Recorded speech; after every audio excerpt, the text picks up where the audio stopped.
You're listening to the Chapter a Day Bible Study.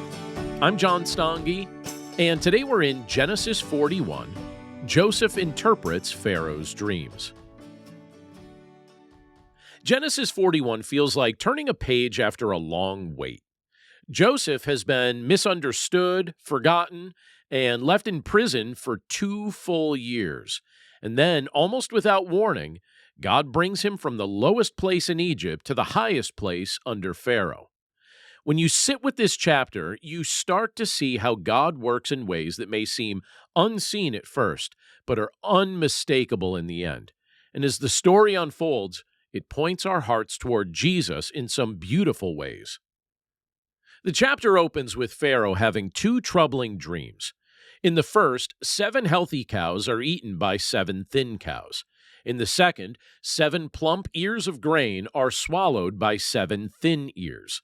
Pharaoh knows these dreams matter. He can tell there's something significant about them, but none of his magicians or wise men can interpret them. And that's when the cupbearer finally remembers Joseph. It's such a simple moment, but it's important. And Genesis 41:9 says, "Then the chief cupbearer said to Pharaoh, 'I remember my offenses today.'" He remembers Joseph at precisely the right time, not earlier, not later. And God's timing is often like that. It sometimes feels delayed, but it turns out to be perfect. So Joseph is quickly brought from the prison, he's cleaned up, and he's ushered into Pharaoh's presence. And when Pharaoh explains his dreams, Joseph responds with humility. In verse 16, he says, "It is not in me. God will give Pharaoh a favorable answer." Joseph knows what he can do and what he can't, and he refuses to take credit for something only God can reveal. Joseph tells Pharaoh that both dreams carry the same message. God is showing him what's about to happen. There will be 7 years of abundance in Egypt, followed by 7 years of severe famine. Joseph then offers practical wisdom. He suggests that Pharaoh appoint a discerning and wise man to oversee the land and store grain during the good years so that Egypt can survive the upcoming famine. Pharaoh doesn't hesitate. In verse 38, he is recorded as saying, "Can we find a man like this in whom is the Spirit of God?" So even a pagan king recognizes God's presence in Joseph. Pharaoh then places Joseph in charge of the entire land. Joseph becomes second only to Pharaoh, and the transformation is dramatic. He goes from prisoner to ruler in a single day. And yet, everything that happens fits the pattern of God's faithfulness, God's precision, and God's commitment to keep his promises to Abraham's family. Joseph receives a new name, a royal robe, a signet ring, and authority over all Egypt. He's 30 years old when this happens. It's been 13 long years since he was sold into slavery, 13 years of hardship, 13 years of wondering how God would redeem his pain. And now, Joseph is stepping into the role that God had been preparing him for all along. During the 7 years of abundance, Joseph stores up grain in massive amounts. The chapter says it was like the sand of the sea. It was beyond measuring. During those years, Joseph also becomes a father to 2 sons. Their names reveal what's been happening in his heart. Manasseh means, "God has made me forget all my hardship and all my father's house." And Ephraim means, "God has made me fruitful in the land of my affliction." Those names are almost like a testimony. Joseph's saying, God didn't waste my suffering. He didn't abandon me. He's made me fruitful in ways I never expected. When famine arrives, it spreads far beyond Egypt. People from every land come to Joseph asking for food. Verse 57 says, "Moreover, all the earth came to Egypt to Joseph to buy grain, because the famine was severe over all the earth." The whole world is hungry, and Joseph becomes the one who provides what they need to live. It's not difficult to see how this points our hearts toward Jesus. Joseph, raised up from suffering, becomes the one who gives life to the world.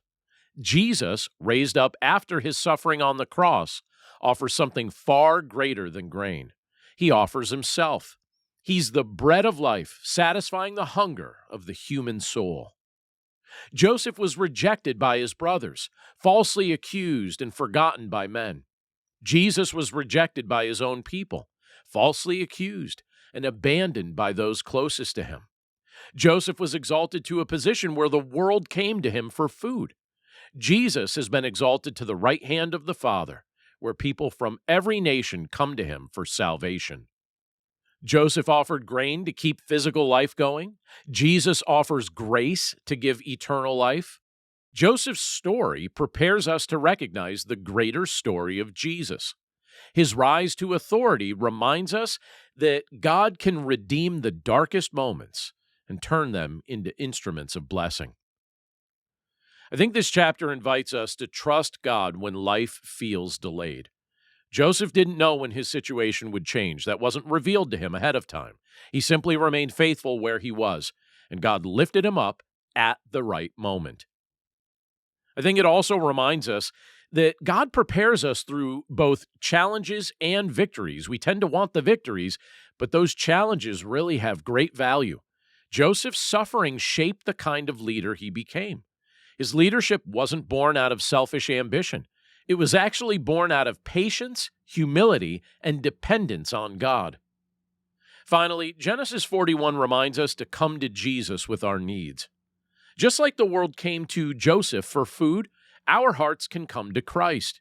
He never runs out of what we truly need. His grace never runs dry. When you finish reading this chapter, you can almost feel a sense of relief. The years of Joseph's waiting weren't wasted. The pain he went through wasn't pointless. God was at work the entire time, and he was leading Joseph forward and preparing the way for a greater Redeemer who would one day meet the deepest hunger of the world. Thanks again for listening to today's episode of the Chapter a Day Bible Study. For more resources to help you in your walk with Christ and your understanding of the Bible, please visit my website at BibleStudyHeadquarters.com. And if you'd like to partner with me by becoming a supporter of this ministry, you'll see a few options to do so, again, at BibleStudyHeadquarters.com or in the description of this episode. As always, thank you for your prayers, thank you for your support, and thank you for your willingness to share this content with others. Have a great day, and I'll see you again right here tomorrow.